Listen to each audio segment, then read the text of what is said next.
Memperkasa pendidikan teknikal dan latihan vocational TVET sangat diperlukan dalam kita membina kemahiran berkualiti seiring dengan permintaan industri kini, dan pastinya dalam meraihkan kehadiran revolusi industri 4.0 ataupun IR 4.0 juga kita mesti sedar bahawa kepakaran sangat dititik beratkan demi kebolehpasaran individu. Jadi pengeluaran TVET ini, graduan TVET ini sangat diperlukan di pihak industri, dan pastinya hari ini kita akan bercakap berkenaan dengan memperkasa TVET di pacu industri bersama dengan Dr. Syamsuri Abdullah, Pengarah Bahagian Koordinasi TVET Jabatan Pendidikan Politeknik dan Kolej Komuniti JPPKK. Assalamualaikum, Doktor. Assalamualaikum. Alhamdulillah. Nampak sihat, Doktor? Alhamdulillah. Doktor, kalau kita cakap berkenaan dengan TVET ni, apa sebenarnya yang dimaksudkan dengan TVET di pacu industri dan apa kepentingan dalam konteks pembangunan TVET negara, Doktor? Okey, terima kasih Syarul. Kalau kita lihat, kalau boleh saya explain dahulu what is TVET. TVET ini adalah Technical Vocational Education and Training ataupun pendidikan dan latihan technical dan vocational, iaitu pendidikan dan latihan yang menjurus kepada pekerjaan dan dia memberi penekanan kepada industrial practices ataupun amalan industri. Itu sebabnya kalau kita tengok dalam program-program TVET ni, dia ada latihan industri, dia ada final year project dan sebagainya yang beri penekanan kepada elemen hands-on ataupun practical tu. Jadi apa isunya di sini? Isunya yang sering diwar-warkan ataupun diberitahu kepada kita lah oleh pihak industri adalah apa dipanggil ketidakpadanan atau mismatch di antara penawaran pekerja ataupun graduan dan juga permintaan industri. Dia kata dari sudut tak cukup lah kan, tenaga kerja dalam setengah-setengah bidang ataupun terlebih dalam setengah bidang. Dan juga kadang-kadang ada juga komentar daripada pihak industri yang kurang kompetensi ataupun kemahiran ataupun dari sudut attitude-nya pelajar-pelajar atau graduan kita ni. So macam mana nak buat?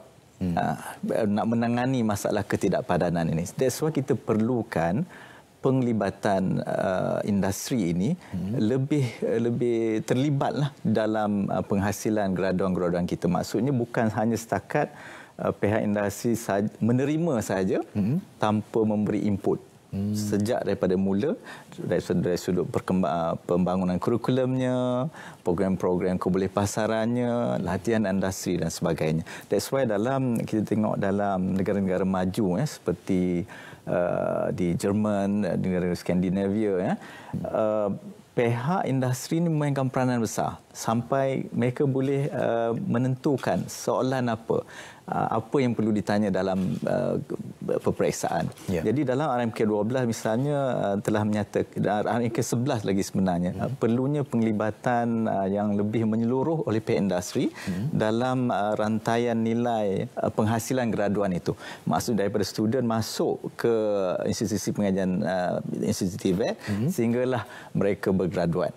Dan begitu juga dalam RMK 12 misalnya telah menyatakan perlunya kerjasama industri yang lebih erat dengan institusi-institusi TVET bagi melahirkan pelajar-pelajar yang bukan saja berkemahiran tapi berketerampilan, akhirnya meeting atau memenuhi kehendak dan keperluan industri. Okey. Kalau saya lihat di sini, industri bukan saja memainkan peranan untuk menerima pekerja ataupun keluaran graduan TVET itu sendiri, tapi mengubah silibus, mencipta silibus supaya sama-sama bila mereka di dalam kampus ataupun IPT itu mereka sudah sedia maklum ataupun sudah biasa dengan silibus-silibus yang dikeluarkan oleh industri. Jadi saya kira peranan JPPKK sendiri untuk mengeluarkan silibus itu kurang. Bagaimana pendapat Doktor? Sebenarnya kalau kita lihatlah dalam proses pembangunan kurikulum itu sendiri, memang memerlukan input daripada industri sejak daripada awal. Berapa peratus tu kalau ikutkan pecahan daripada industri dan JPPKK sendiri? Biasanya bila kita buat sesuatu kurikulum, kita ada apa yang dipanggilkan jawatankuasa penasihat industri. So apabila kita merangka dan membina kurikulum itu, kita akan dapatkan input-input daripada industri. Dan begitu juga kita ada jawatankuasa lembaga kurikulum yang di antara ahlinya adalah daripada industri, dan mereka akan memberikan maklum balaslah terhadap silibus ataupun kurikulum yang kita bina tersebut. Okey, saya kira Majlis TVET negara ada beberapa agenda untuk memperkasakan lagi TVET. Jadi apa komen Doktor berkenaan dengan itu? So kalau kita lihat Majlis TVET negara atau ringkasnya MTVET telah menggariskan 3 teras strategik lah. Yang pertama iaitu tadbir urus TVET yang bersepadu dan terselaras. Dan yang kedua adalah TVET dipacu industri dan TVET mencorak masa harapan.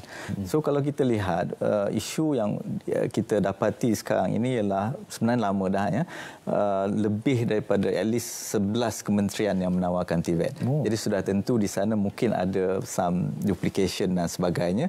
Maka Majlis TVET negara berfungsi untuk menyelaras tadbir urus kementerian-kementerian ini beserta dengan institusi TVET dan juga pihak industri dan juga merupakan orang kata the topmost decision maker lah, sebab yang mempengerusikannya adalah Yang Berhormat Perdana Menteri sendiri. Jadi dan kita juga tahu bahawa TVET ini memerlukan perbelanjaan yang besar dengan peralatan-peralatan yang canggih dan sebagainya. Jadi bagaimana kita nak mengurangkan kebergantungan yang tinggi terhadap perbelanjaan kerajaan. Begitu juga kalau kita lihat dengan adanya 4IR atau Industri 4.0, maka TVET ini perlu seiring sezaman dengan teknologi-teknologi baru yang timbul. Jadi dengan itu kita perlukan TVET bukan setakat menanggapi orang kata cabaran-cabaran terkini, tapi juga pada masa harapan. Dan juga macam mana kita nak mengurangkan ataupun to eliminate persepsi mengatakan TVET ini second class untuk pelajar-pelajar yang tak dapat masuk universiti dan sebagainya. So ini memerlukan satu penjenamaan semula. Kita memerlukan satu plan penjenamaan TVET nasional bagi mengikis pandangan ini. Sebagai alumni Politeknik sendiri, saya rasa berbangga jadi keluaran Politeknik kerana Politeknik dan Kolej Komuniti sebenarnya keluaran mereka keluar je dapat kerja, Doktor. Itu yang daripada dulu sehingga kini. Namun kalau berbalik kepada apa yang Doktor katakan itu tadi, apa yang dibelajar itu mengikut daripada perkembangan teknologi sedia ada pada masa kini dan pada masa akan datang. Saya teringat teknologi AI ataupun AI teknologi ataupun cyber security. Saya kira di Politeknik ada ke khusus-khusus macam tu?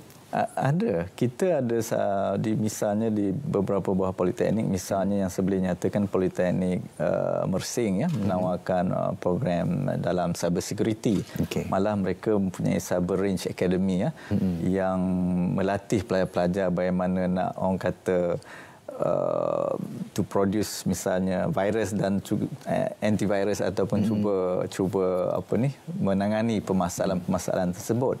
Dan saya kira kita perlulah TVET seiring dengan perkembangan teknologi, kerana kita tidak mahu dilihat bahawa bila kata TVET, orang yang nampak ialah misalnya robot yang very konvensional lah, plumbing, perpaipan dan mengetuk, mengecat, tetapi dia boleh pergi kepada higher end dengan adanya teknologi seperti AI, cloud computing, IoT dan sebagainya. Jadi kita perlu mempersiapkan pelajar-pelajar kita, graduan-graduan kita dengan seiring dengan perkembangan teknologi.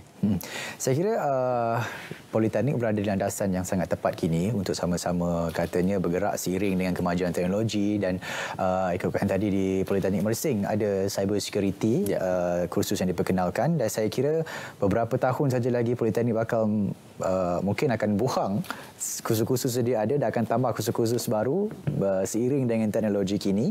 Banyak lagi kita nak bincang berkenaan dengan memperkasa TVET dipacu industri bersama dengan Dr. Syamsuri, tapi kita nak berehat seketika, Doktor. Ya, boleh. Kita akan kembali selepas ini dalam Lensa IPT.